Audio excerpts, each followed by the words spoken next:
Imeelezwa kwamba klabu ya Yanga imejaribu mara kadhaa kuweza kukaa na mchezaji Faisal Salum ambaye miaka kadhaa iliyopita kulikuwa na sakata zito la yeye kuondoka katika klabu ya Yanga na kwa vurugu na maneno, majibizano na vitu vingine kama hivyo, na ikapelekea swala hilo kwenda kumalizwa na Rais Samia kule Ikulu katika hafla ambayo iliwahusisha klabu ya Yanga. Kwa hiyo ilikuwa ni vita kubwa sana kati ya Faisal pamoja na Yanga. Faisal aliweza kufanya interviews mbalimbali kwenye media mbalimbali tofauti akiweza kueleza malalamiko yake ambayo amekuwa akiyapitia pale katika klabu ya Yanga. Moja kati ya malalamiko hayo ni mshahara mdogo wa kiasi cha shilingi milioni 4 za Kitanzania, na kazi ambayo alikuwa anaifanya ni kazi kubwa, na alikuwa na uwezo wa kuweka benchi wachezaji ambao wanalipwa milioni 16, milioni 20 na vitu vingine kama hivyo. Kwa hiyo ni namna tu ambavyo Faisal alikuwa anapambania maslahi yake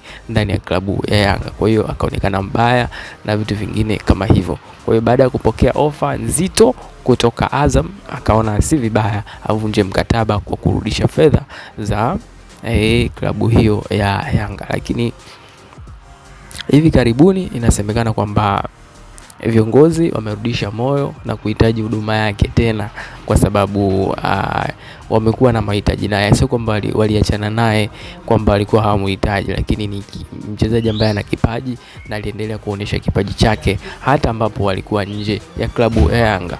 Kwa hiyo kwa namna ambavyo hili jambo linaenda, Faisal yeye mwenyewe inasemekana amegoma, lakini sababu kubwa ya kugoma ni mama yake mzazi ambaye yuko tayari kumwachia laana endapo atarudi katika klabu ya Yanga. Lakini pia ofa kubwa ambayo imetoka katika klabu ya Simba, inasemekana Simba wametuma ofa kubwa sana kwenda Azam kuliamini kuweza kupata saini ya Faisal Salum. Kwa hiyo huenda akatimkia viunga vya Msimbazi. Una maoni gani juu ya hili?